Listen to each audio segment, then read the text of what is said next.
Hello friends, welcome back to my channel. Before moving to video, do subscribe our channel for more interesting videos. Today we will learn about English difficult words with meanings.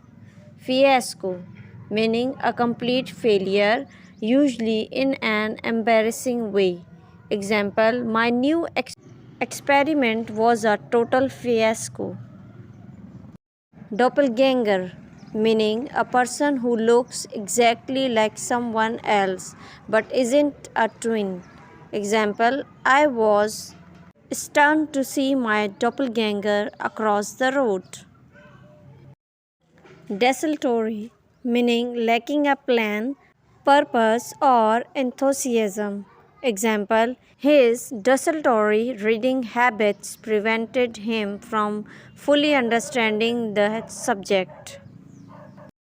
Unwind, meaning to relax, especially after working hard. For example, a cup of tea in the evening helps me to unwind after work. Moonstruck, meaning unable to think or act normally, especially as a result of being in love.